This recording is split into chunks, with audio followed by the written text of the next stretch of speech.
Hola amigos, bienvenidos a este tiempo de la radio dedicado a la historia.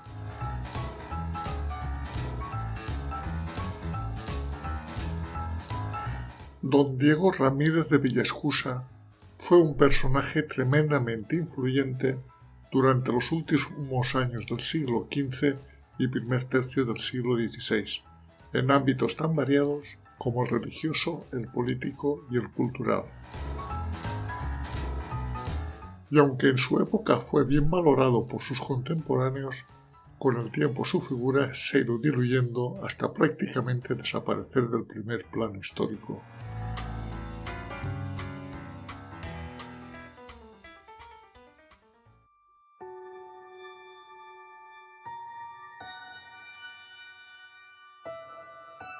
Nacido en diciembre de 1459 en la localidad conquense de Villaescusa de Haro, y tras unos estudios primarios en la cercana localidad de Castillo de García Muñoz, aparece como bachiller en la Universidad de Salamanca en 1478, en donde explicará teología entre 1480 y 1488.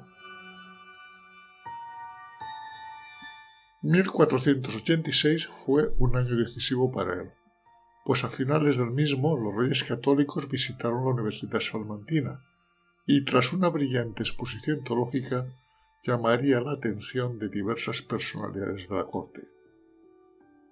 A partir de entonces comenzó una brillante carrera eclesiástica de la mano del obispo de Jaén, don Luis Osorio.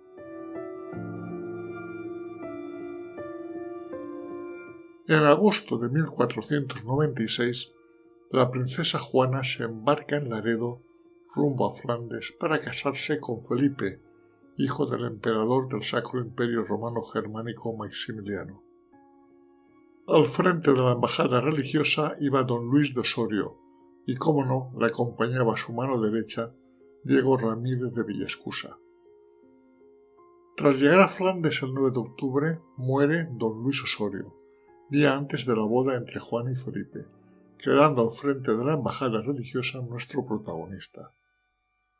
Cuentan las crónicas que cuando se encontraron Juan y Felipe, entre ellos saltaron chispas, tanto que ese mismo día, un 18 de octubre de 1496, se desposaron por la noche en una pequeña iglesia de Lier, durante una misa celebrada por don Diego, con pocos asistentes, bajo el único motivo de poder consumar el matrimonio sin más dilación. Había que dotar de medios eclesiásticos necesarios para que el furor uterino de la princesa Juana tuviera cobertura bajo la mirada de Dios.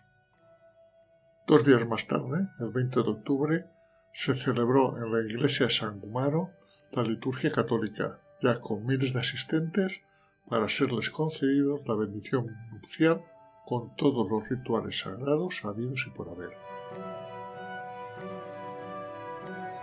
A partir de ese momento comienza para don Diego una vida unida a la corte borgoñesa, cuyo carácter itinerante y sus viajes por Flandes y Alemania le van a llevar a visitar ciudades tan interesantes como Colonia, Lovaina, Amberes o Brujas en un reducido espacio de tiempo. Ya fe que no lo perdió. En 1498 se graduó de maestro en teología en la Universidad de Lovaina y doctor en Derecho en la Universidad de Colonia. En este año surgen dudas en la corte castellana sobre la fidelidad de don Diego, pues llegan noticias de que Felipe, el marido de Juana, intenta comprar a partidarios entre los más cercanos a la misma, concediéndoles jugosas prestaciones. Pero don Diego nunca se dejó comprar, y siempre fue un fiel servidor de los Reyes Católicos. La realidad es que de aquellos años pocas noticias tenemos. Damos por hecho que don Diego, a su paso por Lovaina, entraría en contacto con Adriano de Utrecht, quien enseñaba allí teología. Las impresiones del holandés respecto al conquense siempre fueron muy buenas. En 1499 tenemos constancia de don Diego en la corte borgoñesa, pues existe documentación sobre los pagos que realizó el príncipe Felipe al mismo por los servicios realizados. A partir del año 1500 se conocen relaciones entre don Diego y el embajador español Gutiérrez Gómez de Fuensalida. En la correspondencia entre los reyes católicos y el embajador español se constata como que se le menciona como hombre de confianza de la monarquía española, siendo requerido en la gran mayoría de los casos como intermediario entre la corte de Felipe y contando con plenos poderes de actuación. Así nos encontramos con una carta enviada desde Granada el 26 de agosto de 1500, en el que al sospechar los reyes de la fidelidad de la corte borgoñesa, deciden no escribirles a ellos sino hacerlo directamente a don Diego. También a partir de ese año empieza a tener una relación más estrecha con la princesa Juana, con una actitud de absoluta confianza en la futura reina hacia él. Era tal esta confianza que la misma se negaba a firmar un documento si no lo hubiera visto con anterioridad don Diego. Fruto de esta confianza, fue enviado por Juana a la reunión que se iba a celebrar en Calais entre Felipe el Hermoso y Enrique VII de Inglaterra, ya que la princesa quería que en dicha reunión se oyese la opinión española, pero parece ser que unas dolencias físicas le impidieron participar en esta misión y desempeñar un papel favorable a la monarquía española. Definitivamente, en aquellos años, don Diego, junto con el embajador, formaban en la corte borgoñesa el núcleo de personas fieles al rey Fernando, en medio de conspiraciones compradas por el príncipe Felipe. Tanto es así que negoció junto al embajador español la venida de los archiduques a España. Embajador y obispo tuvieron también la desesperante misión de mediar en los continuos conflictos que surgieron entre Felipe y Juana, quienes en esa época ya vivían en lucha abierta, el uno evitando enfrentarse a sus arrebatos de furibunda locura y la otra buscando su amor desesperadamente. Al tomar partido por Juana, los partidarios de Felipe los tendrán por enemigos, llegando incluso a hacerles el vacío y excluirles de la vida social cortesana de Bruselas. Esto hacía aún más difícil su trabajo para la corte castellana, pues gran parte de su contenido consistía en recabar información concernientes a los movimientos que se producen en la corte flamenca. El 24 de febrero de 1500 nace el primer hijo varón de Felipe y Juana, el futuro emperador Carlos V, y el 7 de marzo fue bautizado. En ambos casos estuvo presente Villaescusa, aunque en ningún caso fue él el que bautizó al futuro emperador. Tras conseguir convencer tanto a Felipe como a la corte borgoñesa de la necesidad de su venida a España para ser jurado a los príncipes como sucesores de esta tierra, don Diego adelantó el viaje de regreso. Esto, que en un principio nos puede resultar extraño, no lo es tanto en cuanto ese adelanto se realizó para ir preparando el terreno para el recibimiento de los futuros reyes de España. Ellos llegaron el 29 de enero de 1502 por Fuenterrabía, dirigiendo sus pasos hacia Vitoria, Burgos, Valladolid y Madrid, en donde don Diego participó en un acto público religioso dando la bienvenida a los príncipes. Así acababa su periplo por tierras europeas que marcaría el rumbo de su vida, pues a partir de entonces estaría estrechamente ligado a la vida cortesana de la mano de la futura reina Juana, quien le concedió la Carta de Higaldía en 1510, por los servicios prestados para sus hermanos y sus sucesores. Tras la recepción de los príncipes en 1502 en Madrid, se dirige como obispo a Málaga a visitar su diócesis, pues había sido nombrado obispo estando en la corte borgoñesa. Allí en Málaga funda la colegiata de Antequera en 1503 y retorna a la corte en 1504 a petición de la reina Isabel la Católica, siendo uno de los presentes en la muerte de la misma, el 26 de noviembre de 1504. Desaparecida su principal valedora en la corte, regresa a Málaga, y rápidamente partió de nuevo a petición de la princesa Juana, a quien servirá una vez más como capellán y como intermediario secreto entre ella y su padre.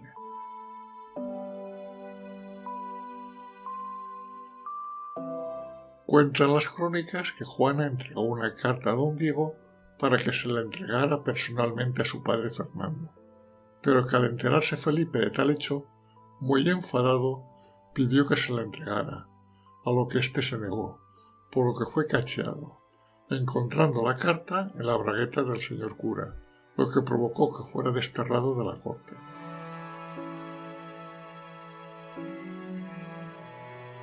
Así que de nuevo regresa a su obispado en Málaga, y cuando empezaba a realizar sus labores episcopales, otro giro inesperado hizo que tuviera que cambiar sus planes: la muerte del príncipe Felipe en septiembre de 1506. Otra vez fue requerido por la princesa Juana, y nos lo encontramos junto a ella durante aquellos amargos tiempos. En 1512 visita por encargo del rey Fernando el monasterio de las Huelgas, el Hospital del Rey y la Universidad de Salamanca, instituciones cuyo patrocinio regio obligaba al monarca a establecer un control sobre los mismos. En esta última tuvo que mediar en diversos conflictos internos que sufría la institución docente, así como reformar la vida académica, siendo uno de los aspectos más destacados la promoción de la gramática latina. En 1514 nos encontramos con que don Diego retoma sus obligaciones pastorales y visita por última vez la diócesis malacitana. Pronto marcharía de nuevo, ya que el rey Fernando le requirió para que presidiera la Real Chancillería de Valladolid, cargo que ocuparía entre 1515 y 1521. Precisamente como presidente de la Chancillería recibió a Carlos I, en la que fue la primera gran recepción que se le ofreció en su primera estancia en Castilla. Según los cronistas, la recepción se abrió con una visita a la morada de don Diego, quien la mostró tanto al rey como al resto del séquito, pasando más tarde a asistir a un juicio en el que cedió su sillón presidencial al rey Carlos, como soberano y jefe de justicia, y para que él mismo comprobase la forma de administrar justicia en Castilla. De allí pasaron al banquete, que por lo que cuenta el cronista debió ser un espectacular derroche de generosidad por parte del anfitrión, tanto por los platos ofrecidos como por la atención prestada a todos y cada uno de los invitados. Para finalizar la festiva jornada, parece que en la misma puerta de la Chancillería se corrieron toros y hubo un juego de cañas, para goce y disfrute de la nobleza presente. En realidad, con todo esto, lo que buscaba de don Diego era relacionarse con el rey Carlos buscando su promoción a diócesis más acaudaladas, y parece ser que dicha estrategia dio sus frutos, pues el 12 de abril de 1518 el Papa León X expedía una bula por la que nuestro personaje era nombrado obispo de Cuenca. Parecía que había llegado su momento, con el favor del emperador Carlos, de Adriano de Utrecht, mano derecha del emperador, y de la reina Juana su carrera no tenía techo. La realidad es que apareció un nuevo elemento a considerar, que fue la guerra de los comuneros.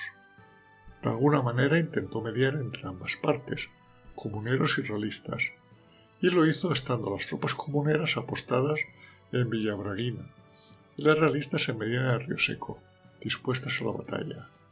Don Diego decidió mediar entre las dos partes para buscar una solución pacífica que no perjudicase al reino. Parece ser que las conversaciones que tuvo tanto con los nobles como con los jefes de los comuneros supusieron un fracaso total, pues no hizo entrar en razón al obispo Acuña, líder de los comuneros, y además se ganó la antipatía de los nobles por recordarles algunas duras verdades, ya que les debió echar en cara que no luchaban por el rey, sino por sus propios intereses. Tras ser vencido el movimiento comunero, se exilió a Roma acompañando a Adriano de Utrecht, recién elegido papa en enero de 1522, que pasaría a la historia del papado como Adriano VI, de quien esperaba ganar el cardenalato. Sin embargo, sus esperanzas quedaron truncadas con la repentina muerte del papa, y hostigado por el embajador y sin apoyos en la corte pontificia, tuvo que volver a su diócesis conquense a principios de 1524. Allí inició el proceso de la canonización de San Julián, patrono de Cuenca, y dirigió desde la distancia su gran proyecto, la construcción del Colegio de Santiago de Cebedeo en Salamanca. Aunque sus biógrafos han coincidido en que sus últimos años en Cuenca supusieron un aislamiento por parte del entorno cortesano derivado de las revueltas de las comunidades, hay indicios que contradicen dichas hipótesis, como el hecho de que se requiera su ayuda en asuntos jurídicos. Fuera llamado a participar en las Cortes de Valladolid en 1527. Se le pidiera que acompañase a la princesa Leonor, hermana mayor de Carlos, a Francia, o fuera llamado a la corte de Toledo para conocer y aconsejar a la emperatriz Isabel, esposa de Carlos I. Encargos que demuestran que la confianza del rey en don Diego no había menguado y que le seguía teniendo en alta estima a pesar del episodio de los comuneros. Murió finalmente don Diego Ramírez de Villaescusa el 11 de agosto de 1537 en Cuenca y fue sepultado en el altar mayor de la catedral, bajo una sencilla lápida tras haber donado todos sus bienes entre los pobres. ¿Qué nos quedó tras su muerte? Pues en Salamanca nos dejó su gran obra, el Colegio de Santiago Cebedeo, también conocido como Colegio de Cuenca, que contó con el apoyo del Papa Adrián VI. Fue un proyecto ambicioso que no llegó a ver finalizado debido a lo costoso de su fábrica. Sabemos de su magnitud y belleza por comentarios de cronistas de la época, pero no nos han legado toda vez que fue destruido por las tropas francesas durante la Guerra de la Independencia. En la Catedral de Cuenca encargó la portada de la sala capitular, realizada en estilo plateresco y cuyas puertas labradas han sido realizadas por el maestro Alonso Berruete o por alguno de sus múltiples discípulos. También encargó obras en las que se llamaba la Capilla Honda, que la convirtió en una librería dotada de un espectacular artesonado. En 1526, 2 años después de su regreso de Roma, encargó al platero conquense Francisco Becerril una custodia procesional realizada con 115 kilos de plata. No la vio realizada, pues el artista acabó su obra en 1573. No tenemos esa espectacular custodia entre nosotros, pues fue destruida por las tropas francesas en la Guerra de la Independencia, quedando algunas figuras sueltas que se encuentran en el Victoria and Albert Museum de Londres. Y como no, en su pueblo natal, Villaescusa de Oro también dejó su estela. Levantó un posito para dar servicio a la localidad que aún se conserva. Inició la construcción de un palacio para sí y de sus herederos, del cual solo se llegó a levantar una crujía que en la actualidad es ocupado por una casa rural. Y creó la Capilla de la Asunción, que es la obra más sobresaliente de las obras conservadas de don Diego. Se trata de un proyecto artístico, religioso y cultural que engloba disciplinas como la arquitectura, la escultura, la orfebrería, el textil y la rejería. Está considerada como una obra maestra del estilo gótico isabelino y está declarada como un monumento nacional desde 1931.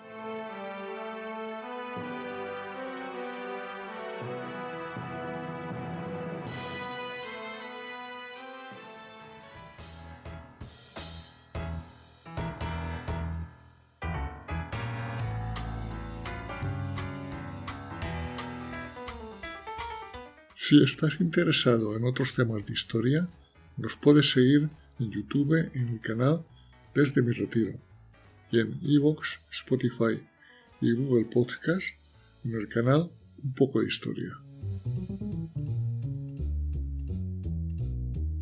Este proyecto radiofónico, creado desde mi retiro en la España profunda, es una realización, para bien o para mal, de José Luis García, ciudadano del mundo.